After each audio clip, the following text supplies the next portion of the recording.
Bismillahirrahmanirrahim. Assalamualaikum warahmatullahi wabarakatuh. Apa kabar? Perkenalkan, nama saya Yusratul Jannah dari kelas A Pendidikan Ekonomi Universitas Negeri Makassar. Di sini saya akan menjelaskan tentang teori jaringan komputer. Nah, yang pertama adalah pengertian jaringan komputer. Jaringan komputer adalah jaringan telekomunikasi yang memungkinkan antar komputer untuk saling berkomunikasi dengan bertukar data pihak yang meminta atau menerima layanan disebut klien dan yang memberikan atau mengirim layanan disebut peladen. Nah, kemudian adapun sejarah terbentuknya komputer.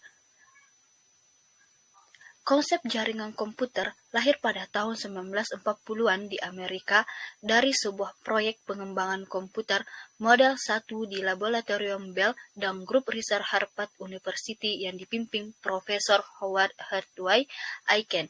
Di tahun 1950-an, ketika jenis komputer mulai membesar sampai terciptanya superkomputer, maka sebuah komputer mesti melayani beberapa terminal.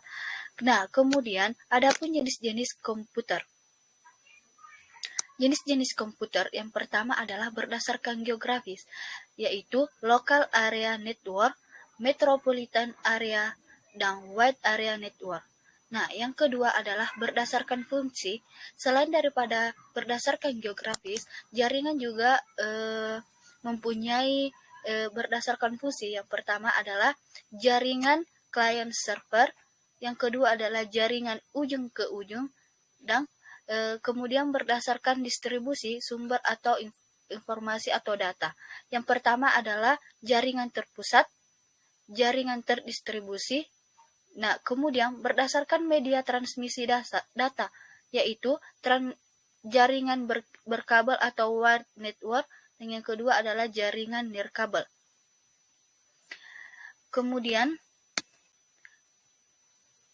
topologi jaringan. Apa itu topologi jaringan? Topologi jaringan adalah suatu cara atau konsep yang digunakan untuk menghubungkan dua komputer atau lebih berdasarkan hubungan geometris antara unsur-unsur dasar penyusun jaringan, yaitu node, link, dan station. Pemilihan topologi jaringan ini didasarkan pada skala biaya, tujuan, dan pengguna. Topologi pertama kali yang digunakan adalah topologi bus. Setiap topologi memiliki kekurangan dan kelebihannya masing-masing. Nah, apa itu topologi bus? Topologi bus adalah topologi yang pertama kali digunakan untuk menghubungkan komputer.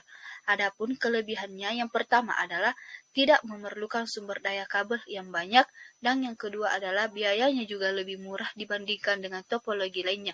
Selain daripada kelebihan topologi, adapun kekurangan topologi, yaitu yang pertama tidak cocok untuk trafik lalu lintas, jaringan yang padat, dan yang kedua adalah sangat sulit untuk melakukan troubleshoot pada bus. Selain daripada topologi bus, jenis-jenis topologi itu juga terdapat topologi star. Seperti namanya, susunan pada topologi star sama seperti lambang bintang yang biasa kita buat. Nah, karakteristik topologi star yang pertama adalah setiap node berkomunikasi langsung dengan konsentrator. Kedua, bila setiap paket data yang masuk ke konsentrator, hub kemudian di broadcast ke seluruh node yang terhubung sangat banyak. Dan yang ketiga adalah sangat mudah dikembangkan. Nah, yang ketiga adalah topologi ring. Apa itu topologi ring? Topologi ring digunakan dalam jaringan yang memiliki performance tinggi.